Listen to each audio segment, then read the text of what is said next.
नमस्कार, मैं हूं जितेंद्र दीक्षित। जितेंद्र दीक्षित की अंडरवर्ल्ड डायरी में आपका स्वागत है।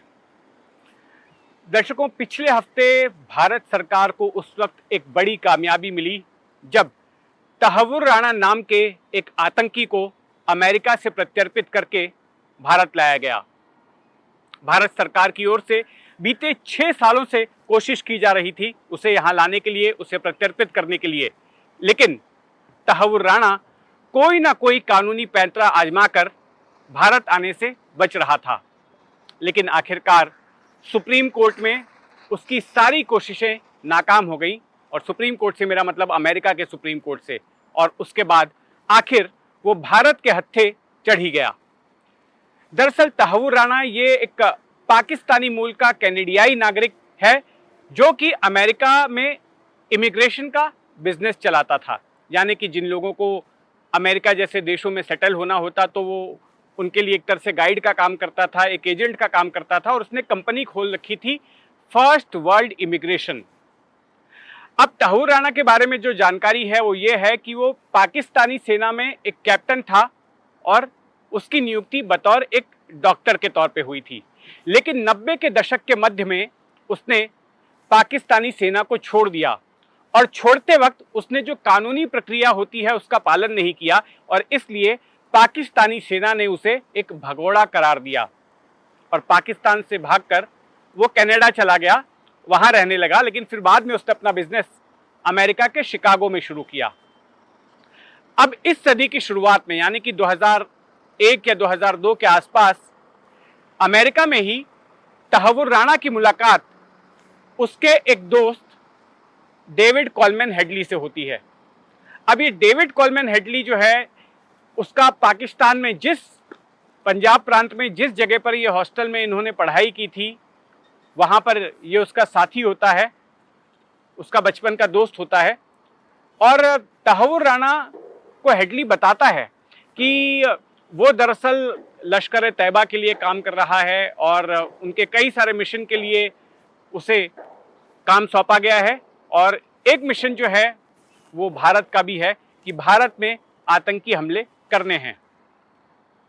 ऐसे में वो एक ऑफर देता है तहव्वुर राणा को कि पाकिस्तान में जो उसे भगोड़ा घोषित किया गया है, चूंकि सेना से उसने अचानक इस्तीफा दे दिया था, सेना छोड़कर भाग गया था, तो ऐसे में अगर वो पाकिस्तान आता है तो उसको 5 से 7 साल की जेल वहां की मिलिट्री कोर्ट सुना सकती है, ये सजा दे सकती है।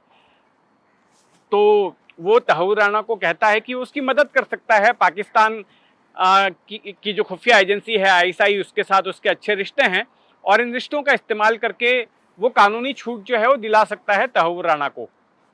बदले में वो तहव्वुर राणा को ये कहता है कि लश्कर तैयबा का जो मिशन है भारत के लिए, उसमें वो उसकी मदद चाहता है। और मदद किस तरह से चाहता है कि जो तहव्वुर राणा की जो इमिग्रेशन की कंपनी थी फर्स्ट वर्ल्ड इमिग्रेशन, वो उसका मुंबई में एक दफ्तर खोलना चाहता है। तहव्वुर राणा इसकी इजाजत दे देता है और फर्जी तौर पर एक कंपनी का दफ्तर खोला जाता है। हालांकि मुंबई में कोई भी इमिग्रेशन का काम नहीं होता, और मुंबई में जब ये पहुंचता है साल 2006 से लेकर 2008, यानी कि हमले के 2 साल पहले से ही हेडली मुंबई आना शुरू कर देता है, और मुंबई के अलावा भी देश के दूसरे ठिकानों पर भी जाता है और अपने आप को एक इमिग्रेशन का एजेंट बताता है, और ये कहता है कि ये जो फर्स्ट वर्ल्ड इमिग्रेशन कंपनी है वो उसकी भारत शाखा का प्रमुख है। और इस तरह से वो रेकी करने का काम करता है, उन ठिकानों की पहचान करता है जहां जहां पर कि हमले होने हैं।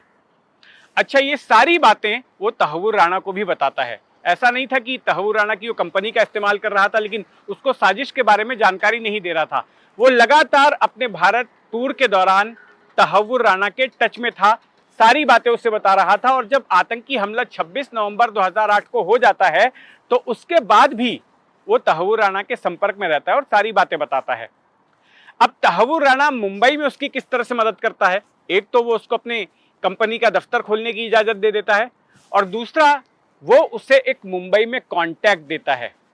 जब पहली बार साल 2006 में डेविड हेडली मुंबई के अंतर्राष्ट्रीय हवाई अड्डे पर पहुंचता है तो उसे रिसीव करने के लिए बशीर शेख नाम का एक आदमी आता है। अब ये बशीर शेख कौन है? दरअसल ये बशीर शेख तहव्वुर राणा का ही एक कॉन्टैक्ट होता है। तहव्वुर राणा की इससे मुलाकात अमेरिका में होती है और तहव्वुर राणा इस बशीर शेख को कहता है कि मेरा एक साथी डेविड हेडली मुंबई आएगा तो तुम उसकी मदद करना।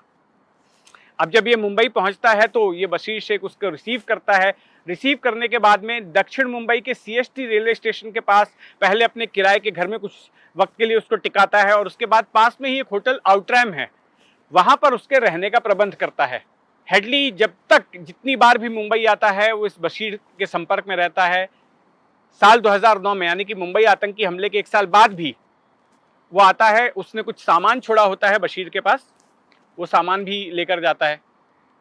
अब ये बशीर है कौन? बशीर के बारे में ऐसा बताया जाता है कि ये मुंबई के जोगेश्वरी इलाके का रहने वाला एक शख्स है और ये वहां पर डेयरी चलाता था और ये गैरकानूनी तरीके से अमेरिका चला गया था, जहां से उसको साल 2006 में डिपोर्ट किया गया। लेकिन ये तहव्वुर राणा के संपर्क में आया था और राणा ने कहा था कि वो कनाडा में इसका इमिग्रेशन करवा देगा, इसको कनाडा की नागरिकता दिलवा देगा, वहां उसको सेटल करवा देगा। और इस बात की जानकारी इस बशीर के बारे में हेडली ने खुद बताया। जब डेविड हेडली अमेरिका की जेल से जब उसने डिपोज किया मुंबई की अदालत में, उसको अप्रूवर बना दिया गया, उसको माफी का गवाह बना दिया गया, तो उसने सारी बातें, पूरी कहानी खुद ही सुनाई और उसने खुद वीडियो कॉन्फ्रेंस के जरिए मुंबई की अदालत को बताया कि बशीर नाम का शख्स तहव्वुर राणा का कांटेक्ट था जिसने कि उसकी पूरी मदद की थी। और ये गवाही फरवरी 2016 में हुई थी हेडली की तरफ से। तो अब सवाल यह है कि आखिर ये बशीर है कहां पर? क्या मुंबई पुलिस ने इसके बारे में पता किया? क्या ये मुंबई पुलिस के हाथ कभी लगा? क्या इससे पूछताछ हुई? और इस वक्त ये कहां है?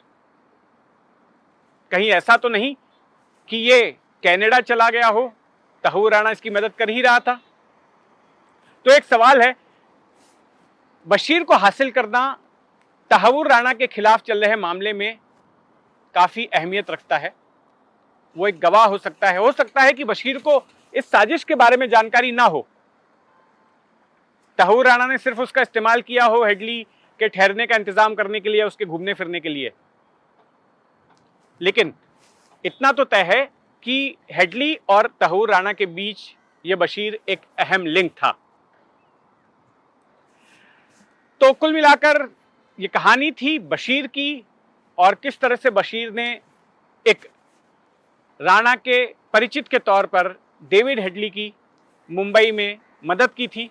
अच्छा, डेविड हेडली ने मुंबई पहुंचकर एक और शख्स के साथ दोस्ती की थी। हालांकि उसने कई लोगों के साथ यहां दोस्ती की, जैसे फिल्मकार महेश भट्ट के बेटे राहुल भट्ट के साथ में, फिर एक जिम ट्रेनर था विलास वरक नाम का, उसके साथ में दोस्ती की थी।